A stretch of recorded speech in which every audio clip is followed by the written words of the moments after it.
Word of God. Today, tatalakayin natin ang Matthew chapter 22, verse 1 hanggang sa verse 14. In the name of the Father, and to the Son, and to the Holy Spirit. Amen.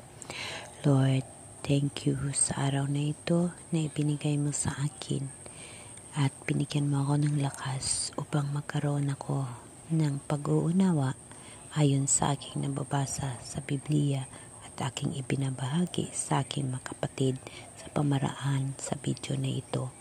Panginoon, ito lamang ang isang bagay na aking maitutulong at aking magagawa upang masunod ang iyong kautusan na ibahagi ang iyong pulong. Ako ang kubos mong alipin na sumusunod sa iyo upang magkaroon ako ng buhay na walang hanggan. Aking kinagawa ang karapat-dapat kong gagawin sa huling buhay ko dito sa mundo dahil wala akong ibang pangarap kundi makasama ka sa buhay na walang hanggan. Amen. Brothers and sisters, ibabahagi ko sa inyo ang Matthew chapter 22 verse 1. Babasahin natin ang talinhaga ukol sa kasalanan. Ito siya, brothers and sisters, is ini-example natin tungkol sa sambayanan sa templo ng mga simbahan, temple. Ito sa isa komunidad. Dapat natin laging tatandaan na ang temple is nasa atin, sa puso natin. Ngunit ang temple ng komunidad, ito yung nagbabahagi ng pag-aaral tungkol sa mga Diyos, mga nagtuturo ng mga pari, propeta, pastor, at mga leader natin. So mahalaga ang mga bagay na ito upang magkaroon tayo ng tinatawag na kaalaman sa pamaraan ng mga tao na nagbabahagi ng mga mensahe ng Diyos. So babasahin natin ang talinhaga tungkol sa kasalan. Ito ay example lamang muling salita sa kanila si Jesus sa pamagitan ng talinhaga.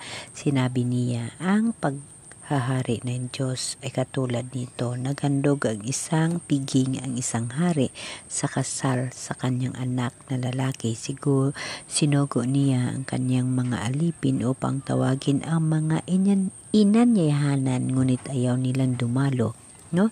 Ito yung sinasabi natin na pagpulong-pulong o pagtipon-tipon natin.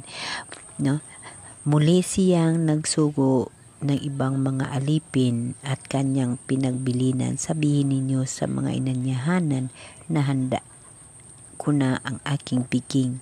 Napatay na ang aking mga baka at mga pinatabang guya at handa na ang lahat ng bagay. Halina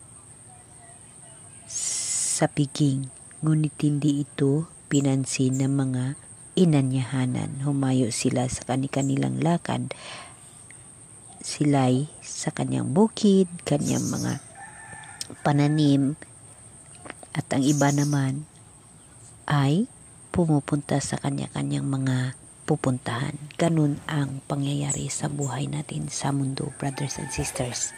Kung dapat natin matalupangdan o makikita sa atin mga sarili pagdating ng linggo, sa araw ng linggo, gusto nating magsimba, ngunit marami tayong kinabalahan ng mga bagay at hindi tayo nakapunta o nakadalo sa tinatawag na komunidad na temple, sa community na temple.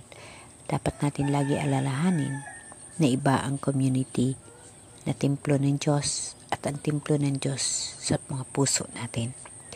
So ipagpatuloy natin dito sa verse 10, lumabas nga sa mga pangunahing lansangan ang mga alipin at sinasama ang lahat ng mga tagpuan, masama at mabuti, pat na puno ang panauhin, ang bulwagan, pangkasalan. Pumasok ang hari upang tingnan ang mga panauhin at nakita niya roon ng isang taong hindi nakadamit, pangkasalan. Kaibigan, bakit ka pumasok dito nang hindi nakadamit, pangkasalan? Dito rin, brothers and sisters, makikita natin na Ito ay sa presence na buhay natin sa mundo. Noong bata pa ako, maraming pumupunta sa church na hindi ko nakabihis, hindi nakaayos.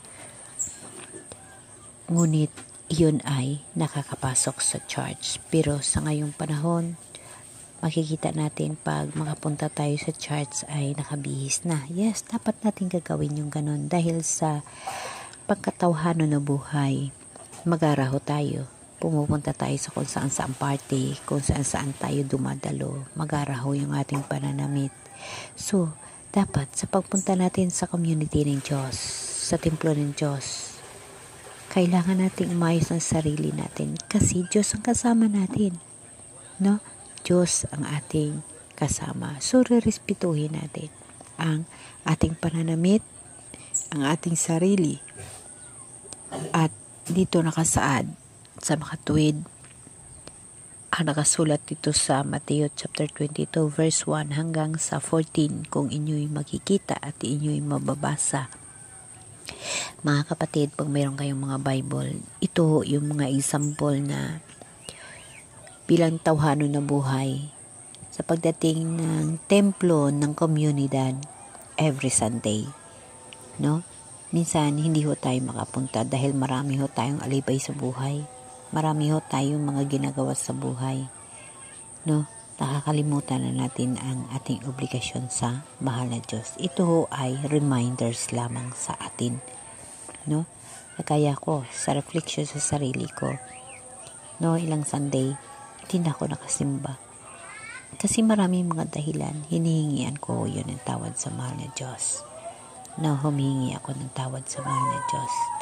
Kaya, sa pagdating ng mga araw na wala ng bagyo, ako ay magpunta sa komunidad na tinatawag na temple. Yes, ang templo ng Diyos nasa puso ko, brothers and sisters. Ngunit iba ho ang templo ng komunidad kasama kayo sa pagpupuri sa mahal na Diyos. So, kung mayroon kayong Bible, inyo makikita sa chapter 22 verse 1 hanggang sa 14 na ito ay nagre-remind lamang sa atin yung ating behavior sa going to church. Kailangan natin magbihis, mag-ayos na ating mga damit kasi kasama natin ang Diyos. Amen? Kasama natin ang Diyos, ang hari ng sanlibutan, ang ating Diyos ang nagbigay ng buhay sa atin. So kailangan natin magbihis. Napakagandang mga reminders ito para sa atin. At reflection din para sa sarili kong buhay. Brothers and sisters, again, ang Sunday, may isang araw ang ating mahal na Diyos na ating kampanan. Ganon din sa akin. Reminders ito sa sariling buhay ko. Kaya, hingi tayo ng lakas para sa ating mahal na Diyos. Hingi tayo ng lakas sa mga sarili natin. Amen.